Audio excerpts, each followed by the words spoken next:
Good morning, everyone, and welcome to the Positive Guidance and De-escalation Skills Training. I'm Brenda Garrett. The training today is going to be based on the work by Dr. Jane Nelson and Lynn Lott called Positive Discipline. This is a nationally recognized evidence-based curriculum on working with parents, young people, and in the classroom. Also with children with special needs and from all ages, birth through teens. So hopefully you'll get a lot out of it and can go back and learn some critical, or apply some critical skills in your programs. So to get started, just a quick training overview. We'll be talking about the core teachings of positive discipline, some child development principles, and how those two examine what children really need emotionally and socially. We'll look at 3 factors of effective youth programs: the goals of your YMCA programs, misbehaviors, what do they look like, the physiology of anger or perceived threats, how to help de-escalate a child who is angry, threatened, or acting out, and then more positive discipline guidance tools that you can use. All right, here are the guiding principles of positive discipline. The first is that we have 2 primary emotional needs, and those are to feel belonging and significance. So belonging is that feeling that you're a part of something. Unconditional love and acceptance. As infants, it's something that we need for just our survival. We have to rely on other people. We have to belong to them in order to survive. And significance is really very different from that. It's a feeling of having something to contribute, to feel useful. There's some research of a child sitting at the feet of its mother. She's hanging clothes on a clothesline and she drops a clothespin. What do you think the child does? Reaches down, hands it up to her. So no one taught the child to do that. So we're kind of wired, if you will, to be useful and helpful. And then we'll look at how these needs are experienced on a very personal basis, and they determine how well a child feels supported and safe in their environment, and that includes your programs here at the Y. So some additional key elements of positive discipline and guidance, and if I get off on this at any point, you all let me know. These are the other key elements. It's mutually respectful and encouraging. You can be kind and firm at the same time. So it's not being overly permissive, letting children get their way, or overly strict where they have no sense of autonomy. It's effective long term. It considers what the child is thinking, feeling, learning, and deciding about himself and his world, and what to do in the future to survive or thrive. It teaches important life and social skills like respect, getting along with others, cooperation. Invites children to discover how capable they are. This is all based on the work by Alfred Adler, the father of individual psychology, and his research partner Rudolf Dreikurs. And they said that the individual and his behavior can best be understood in a social context. Now, of course, first, this is in the family, right? So the child is always saying, where do I fit in my family? Then it becomes their peers, other relationships at school, after school. So children are always observing what's going on around them, then thinking about what are they feeling, and answering these questions. How can I feel safe? How can I fit in or connect with others? How can I find purpose or feel useful? So be thinking about some of these things in your programs, or in terms of your program as we go through this. And that last one, how can I stay in control of me, which is also the same as saying, how can I do what I want? Don't you love that one? So let's talk about hardwiring. And this is a metaphor for the brain. So it says that we're just born this way. We have 2 critical central needs, if you will. They're to connect with others, and to have some sense of personal power. So if I want to move across the room, what if someone said, stop, don't, quit? How would I feel? I'd be like, oh my gosh, what's going on? Yeah, I'd feel scared maybe, even if I was a small child. So let's talk about this for just a minute. First, how connected are you? And this is actually a time when I would like you here in the audience to chime in or to think about this and to answer back. I mean, how many of you feel like you have unconditional acceptance from people in your life? Anyone?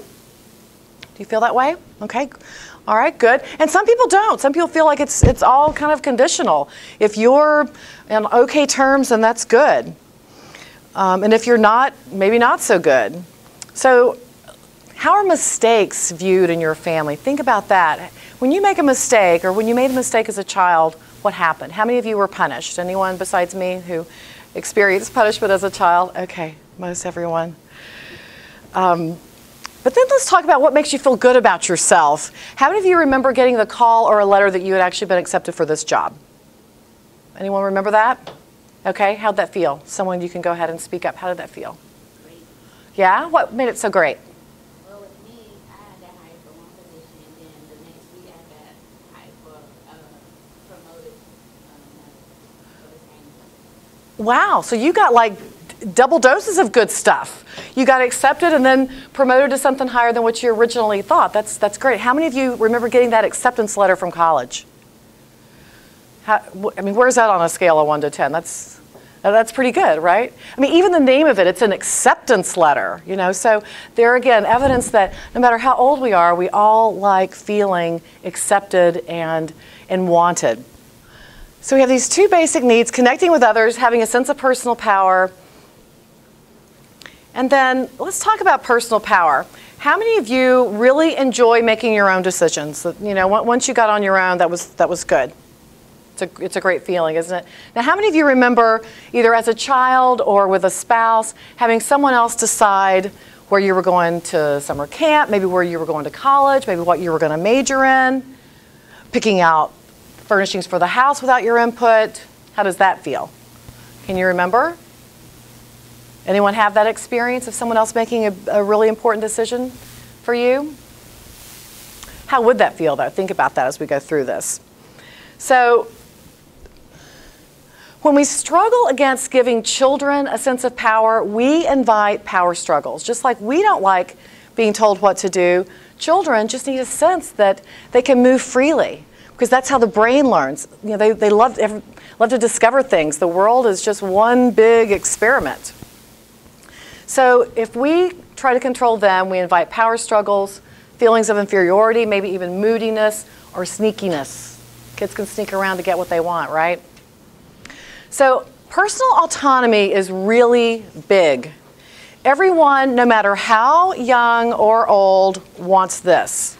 They're driven to self-direct. So consider this little formula. If you will reduce your effort to control people, the result is an improved relationship, and from there, you have increased your influence.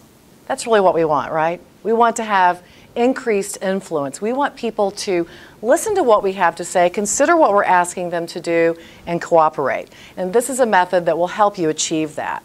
So positive discipline offers a lot of tools, and we've mentioned them already, but one of them is really focusing on helping a child feel a sense, at least, of personal autonomy. Some ways you can offer that or create that is to give choices, ask for their input, curiosity questions, involve them in problem solving. Acknowledge the child's need or request or desire. So let's talk quickly about child development. We don't have a lot of time to focus on this, but how many of you have studied any type of psychology? Remember Erik Erikson? If you'll look at these really kind of relate to what we're talking about already, that trust versus mistrust, autonomy versus shame and doubt that comes as a toddler, initiative or guilt in early childhood. So when you take initiative, you want to encourage initiative. You know, people complain about having lazy children or someone not being motivated. But if we shut down every attempt of a child to do something independently, then we invite that kind of shutdown. It's like, why try? I'm going to just give up. And that's the risk we run when we try to be overly controlling. And then as you go through into teenage years is when identity and role confusion may take place. Now, children come to us already developed, don't they? They already have decided if they trust people or if it's difficult for them to trust people. They already have a preconceived notion of what's going to happen if people try to take initiative and someone else tries to control them. So what are the goals of your YMCA programs? You know, let's talk about the 5 core values: caring, honesty, respect, responsibility, faith. Belonging and connecting are really related to that first one of caring, but how can you teach caring, right? Well, you can show caring. That's really the best way to do it. So children who feel cared for can care for others. And this, of course, supports the foundation of our whole society. We don't want children that are unconcerned about how their behavior impacts others. And then think about other YMCA goals. You want them to have fun, right? I mean, that's important. You want them to make friends, learn new skills, build confidence, self-esteem, even inspire them. So your job is to provide positive guidance and to role model this. So let's talk about guiding activity and behavior. This is getting into what happens when children act in ways that we want to shift. So how will you help each child feel that they belong and are significant in your program? Well, first you want them to connect with you, right? You have to get to know them. And you can get to know these children on a really personal basis. One of the best ways is to just find something you have in common. Or just say, what'd you have for dinner last night? Or how many siblings do you have? Or what do you like doing? How old are you? Anything you can do to just engage and connect with them. And don't be afraid to share something about yourself. Of course, connecting with peers. I think really this is what we do best at the YMCA, is help them make friendships, help them learn about that. But supporting relationships really serves as the foundation for achieving your program's goals. And how will you prevent undesired behaviors? You really can't afford to be babysitters here, right? So intentionally planned activities are best, and there's research that shows that, and that means you also have to get involved. The Harvard Family Research Project, here we go, did a look at research on after-school programs, and you can think of that as also out-of-school programs, and found 3 critical common factors of those that were most successful. The first is that the kids attended often, and they attended over an extended period of time. So in other words, you just have to have a longer period of time to have an impact. The second was quality programming and staffing, and what they meant by quality programming was that it was intentionally designed, was targeting outcomes through well-organized and engaging activities. So you don't do programs to kids, you involve children in your programs. And then the second part of that was having strong, directed leadership and sustained training and support for staff. And then the last one, strong partnerships. It's not just out in the community, but don't overlook the partnership you can have with a child's parents, or maybe their school. And you can click on that link and find the entire report. So let's talk about mistaken goals of behavior. This is, if you look at the center of this diagram, you'll see that belonging and significance are right there. They're what a child needs. So regardless of what they're doing, they're trying to make sure that that stays intact. So they could just be seeking attention. This is the primary one, right? What will kids do for attention? You can go ahead and speak up. What is something that kids can do for attention? Act out, right? They can cry if they're little, right? Just cry. And sometimes that's the only thing a baby can do to get your attention, is to cry and say, hey, I've got a need here. They can just stick on you, right? You have kids like that they won't leave you alone. That's because they feel connected to you and safe. Or they could be seeking personal power. They feel like, oh, well, I don't have any control, but I'm going to get some. So they could be maybe bullying other children, trying to be bossy to other children. I know we've all had children like that in our programs. They could be seeking revenge. Someone could have taken their toy, right? Later, when children get older, it could be revenge in the form of forming cliques or gangs that go after and react on something that's been done to them from another group, seeking revenge. It's not something we want.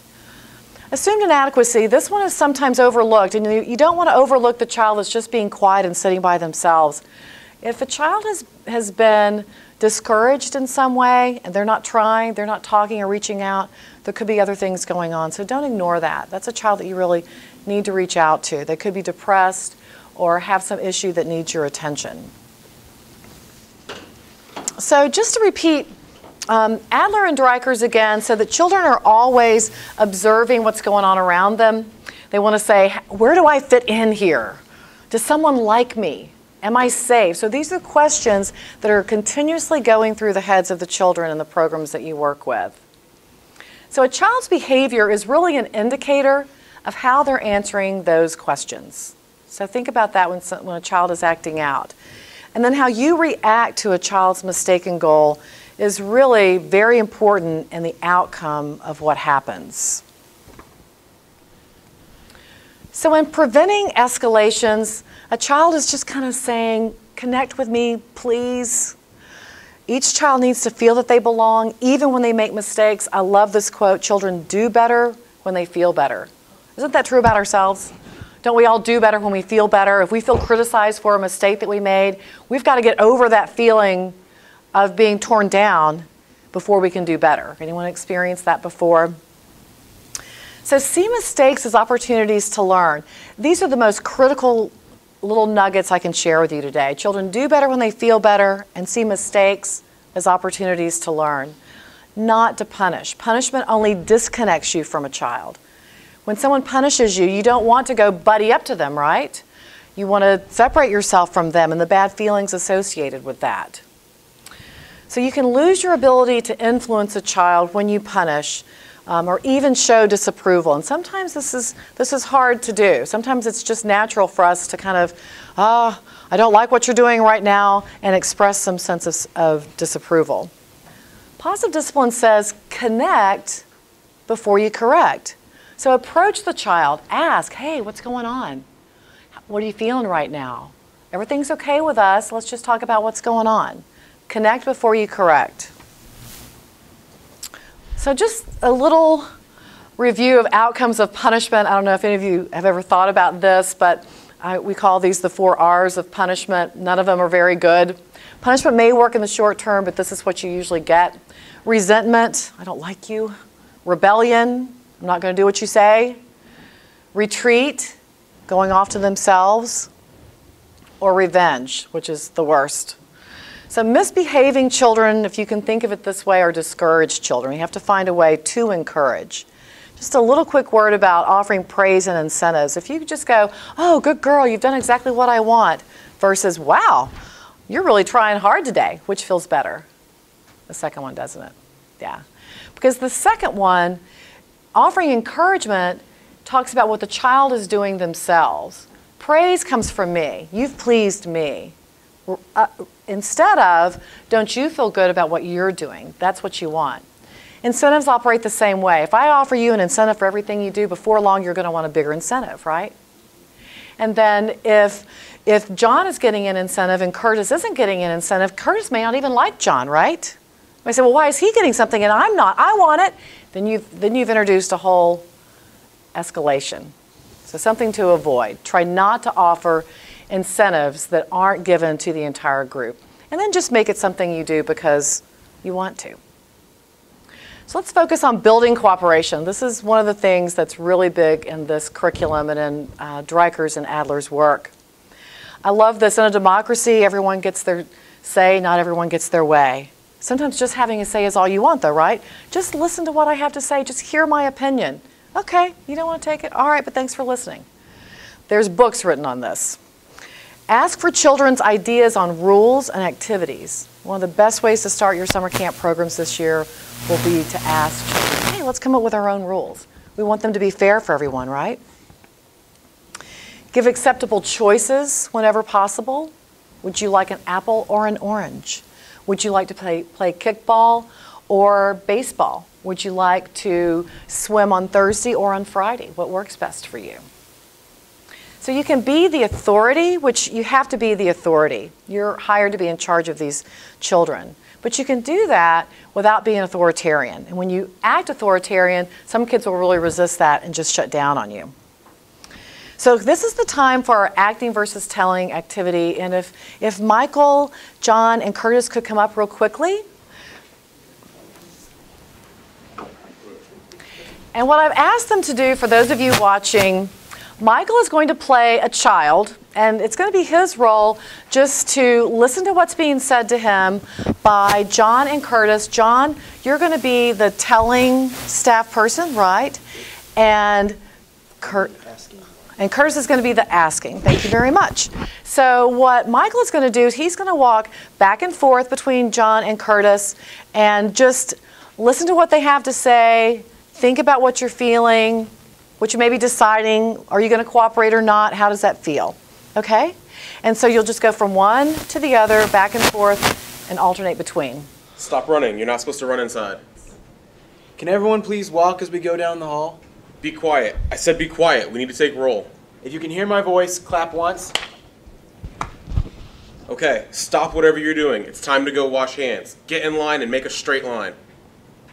In a few minutes, we need to go wash hands. See how quickly you can wrap up and get in line. The Y says you need to respect one another. That was not respectful. Say you're sorry. I see you two may have a problem. It doesn't matter who started it. Can you find a solution together? Do you need my help? If you can't act right, I'm going to call your parents. I really enjoy your being here every day. Can you tell me what you're feeling right now? What would you make things better for you? Okay. All right. Thank you very much. Now, while Michael has the mic on, can you tell us what you were feeling when John and Curtis were telling you different things? All right. Well, basically, I just felt that I'd probably be a little bit more responsive to like a sensitive approach, and John was just a little intimidating, partly because of his size and partly because of his demeanor. But yeah, so I think that I'd probably listen more to him, but I also hate him, and then I'd probably just try to get along with him, Okay. respect what he says. Okay. All right, great. Thank you so much. Thank you. All right, just to review what just happened, asking versus telling, it was interesting when Michael, acting as the child, said, I may listen more to what John was asking, but I hated him, and so that's not the kind of thing that you want to inspire with children. So doing just asking for cooperation is often going to produce better results than telling someone what to do. So I've titled this slide, Where Are You Coming From? Children come into our programs and we don't really know what they've experienced before getting there, right? So these are some of the things that they may be saying and not really saying out loud. Take me like I am. Last night at my house, who knows what happened? My mom and dad don't always say nice things to me or one another. I don't feel so good about myself. You wouldn't believe what happened to me earlier and I'm still mad. So let's talk about the physiology of anger. I'm sure some of you can relate to this, but research shows that anger is actually energizing, even exhilarating. And our inner dialogue propels that, or it sustains it over long periods of time. How many of you have ever experienced being mad for several days? You may forget about it and you think about it and you get mad all over again. So these are triggered usually by feeling endangered or threatened. So some kind of threat to self-esteem or dignity. It could be feeling embarrassed or punished, afraid of being in trouble with your parents, like when John said, you better behave or I'm going to call your parents. That's a very threatening thing for a child to hear, isn't it? So they may be feeling like someone's trying to take control of them. Any of those things can make a child feel angry or threatened. So Dan Siegel has done a wonderful example using the hand to show how the brain works. I'm going to demonstrate this for you. If you just form your hand over your thumb and your wrist, if you can think of as the brain stem, this is where all the autonomic functions occur in the body, your blood pressure, heart rate, even your body temperature. And then going up into the brain, in the center of the brain, the midbrain is called the amygdala. This is the most primitive part of the brain. This is where you survive. Your fight, flee, or fight instincts occur. Whenever you feel any type of fear, this is the part of the brain where that's coming from. Then covering that is your cortex and the prefrontal cortex. This is where all thinking takes place. The most sophisticated thoughts occur right in the front of your brain. Language occurs in another area. So what happens if someone feels fear or anger and those instincts of I'm going to flee, freeze, or fight, Dan Siegel says, we flip our lids. This is the part of the brain that's activated, and research shows when this part's activated, this part isn't. So have you ever experienced that? It's very difficult to think rationally when you're in what we call the flipped mode. So if you're feeling fear, if a bear is chasing you through the woods, it's not a good time for an algebra lesson, is it? It's like, oh, I can't deal with that right now. I'm just going to survive right now. So when a child feels punished or threatened in some way, that's what's going on. Also, research recently into, this was done with a monkey in a cage that he was wired, and whenever he would reach for a peanut, a certain part of his brain would flash off. And so the researcher came in one day and reached for the peanut, and the same part of the brain went off that was going off when the monkey reached for it. What they found out was it doesn't matter if you do the action yourself or if you watch someone else do it, the parts of your brain still fire in the same way. So you mirror each other. So whatever someone else is doing, you might feel, or how they're feeling. If someone else gets upset, you can get upset too. If someone else is like really happy and having a good time, like you're at a sports game and your team just scores, you're like, woo, high five. Everyone can appreciate that, right? It just kind of builds. Those are mirror neurons that are firing off. And research is also showing that children with autism may not have the same type of neurons, or they may not be functioning in the same way. So they may not feel what other people are always feeling. So it's kind of called the monkey see, monkey do. So stress and trauma can impact a brain in really significant ways. When you're in flipped mode, cortisol floods the brain and learning doesn't really occur. So at all times, it's important for us to pay close attention to what's going on with children. Are they losing control? Are they feeling angry? Are they feeling threatened? Are they going to escalate? We have to stay on top of it. So we said, connect before you correct. So if, when, or before a child begins to lose control, you want to approach them immediately. Try distraction, redirection, or removal. Hey, let's just come over here and do something over here. I need your help. It's a really great distraction. Ask the child to help you. But if you've never connected with that child and they're really escalating, this may not be the best time to do that. You may want to ask for someone, hey, who's dealt with Steve over here? Can you come help me with him right now? But the important thing is not to flip your lid. But remember, mirror neurons, if a child is flipped and going off and yelling and screaming, you're going to have a reaction. You can't help but have a reaction. So you have to think about those things today and say, okay, when that happens, whew, I'm going to take control, calm down, and not buy into it. But let's say that it actually happens. The children are angry. It's happened. You want to give this your full attention. Acknowledge the child's feelings. Sounds like you're really angry. I can tell you're upset right now, or whatever they're feeling. If you get it wrong, that's okay. They'll correct you. Then you want to allow the feelings. You can't stop someone from feeling that way, right? So you just have to say, okay, everyone has a right to these feelings. I felt that way before. I can't blame you. The last thing we want to hear is you shouldn't feel that way. That minimizes what they're feeling. And then find acceptable solutions. Would you like to go with me right now outside? We can toss a ball back and forth, or we can go stomp on mats in the gym, something to release the anger. Remember, it's exhilarating and energizing, so they may actually need to release it in some acceptable way. Of course, not taking it out on other children.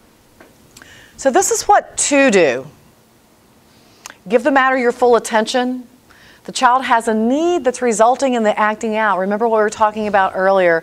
They are trying to decide, how do I fit in, what's going on? They're trying to connect with other people and fulfill that need.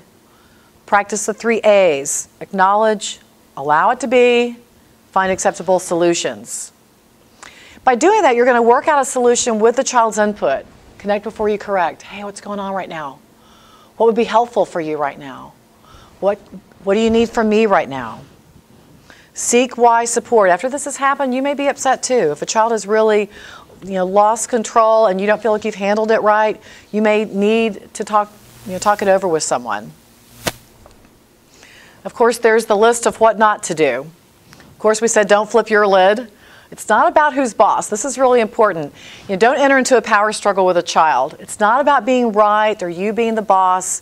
It's about calming down the situation and regaining control. So don't allow the child to continue escalating in front of other children. Remember the mirror neurons. The more the child escalates, the greater the chances for other children to escalate or get upset as well. So if you need to, just remove them. Move the other children. Sometimes that alone will help the child say, oh, wait, I want to go where they're going. But don't try to control the child. This is not about restraining a child or putting your hands on a child to de-escalate them. That doesn't work for people. Anytime a child or an adult is having trouble and they're fighting, when you try to restrain them, they're just going to fight harder. So don't threaten to call their parents. Don't say, I'm going to call your parents if you don't act right. Now you may need to do this, but you don't necessarily need to announce it. This could be a child, though, that you could say, would you like me to call your parents? You have to know the child, but don't threaten to call them.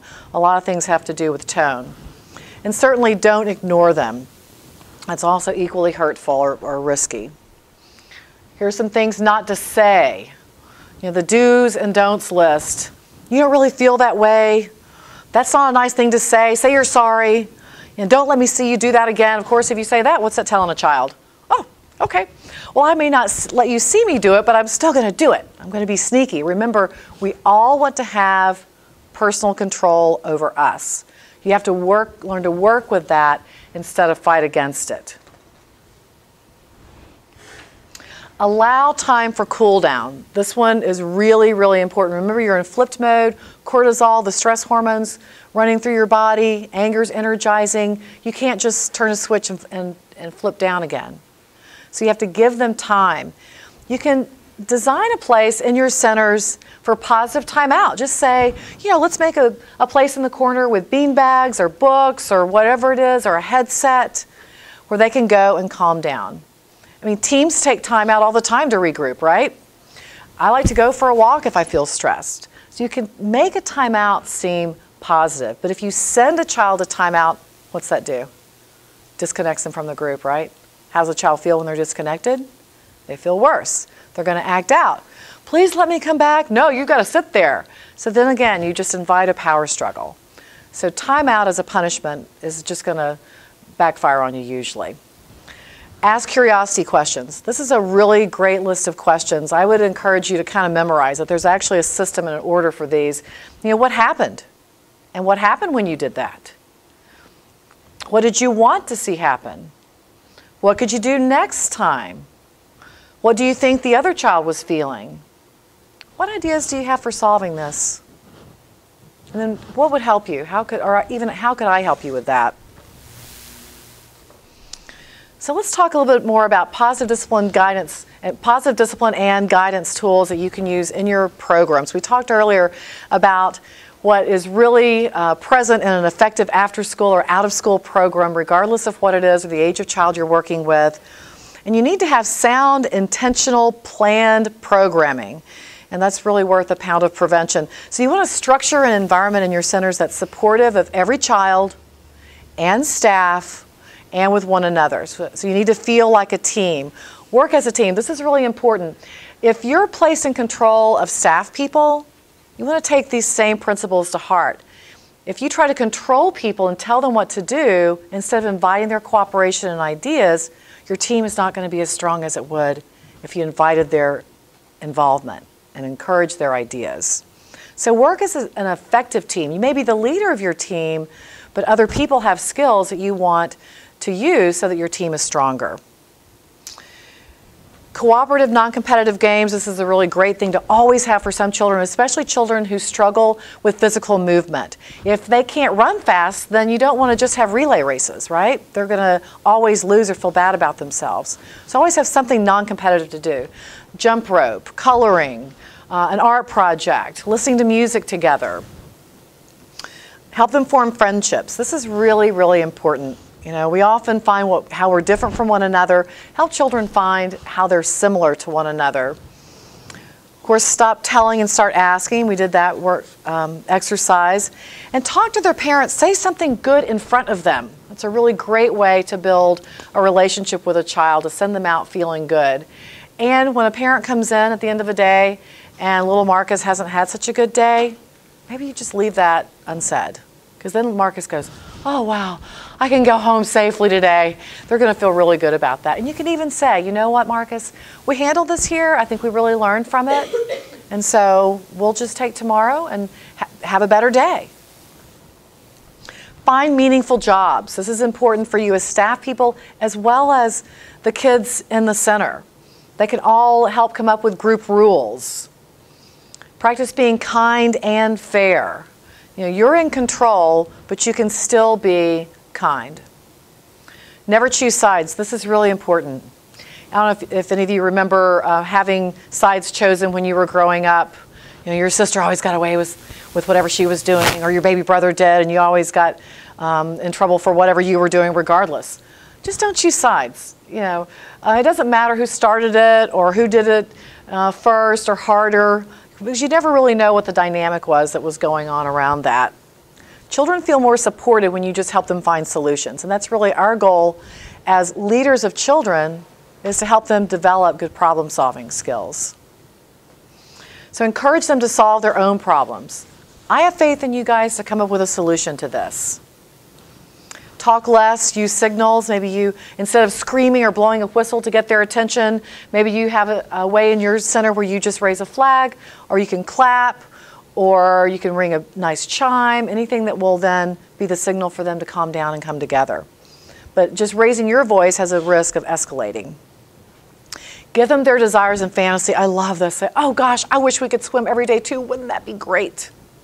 Man. Okay, next idea. Teach empathy. I have here doing a Charlie demo, but we don't really have time for that right now, but hopefully in a subsequent training we will. But it's essentially helping children understand what it feels like when people say hurtful things and what it feels like when people say helpful things. You can just have that discussion with children too. And the last thing I want to talk about is group meetings. This is one of the most effective things you can do in your camps or after-school programs where you're with children on a regular basis. Stay and play, not so much, because it's not always consistent, and those are usually much younger children. But if they're older than 4 or 5, you can do this with them. It's really best done weekly. It takes 10 or 20 minutes, and this is the formula. You form a circle. You start with doing compliments. You may pass a stick back and forth, and whoever has the stick gets to talk. And they can say, okay, well, you can either ask for a compliment, or you can give a compliment, or you can pass. So it's open.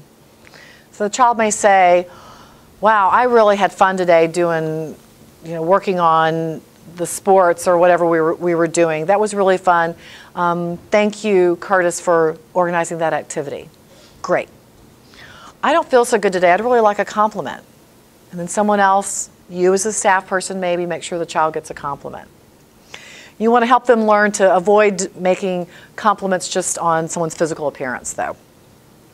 The next thing you do is you review last week's agenda item. It could be that you were saying it was taking too long for us to form a line and get inside, and you came up with a plan for how you would do that quicker. So this week we're going to say, how's our plan working? Are we getting in line quicker? Yeah, the chime worked. Everyone decided that that was a really good signal. Or, I hate that, it's not working for me, and maybe as a group they decide on something else. This also works if there's one single child that's having trouble. If someone's having trouble with a transition from one activity to the other, you can ask the child, can we take this to group meeting and get everyone else's suggestions for you and what might be helpful? Try it. It really is a great way to teach good problem solving. And of course, you look at new items on the list. Children should have an opportunity to give input to this. Maybe it's just planning the end of the summer activity or another activity. I'm sure most of you during summer camps will have activities every week. So get their input. Here's the formula. Everyone gets a chance to say their ideas. You just say, I'd really like to do the beach, or I would really like to have a cookout, or I would really like to go to a movie. So you get everyone's ideas, then you start developing some type of consensus.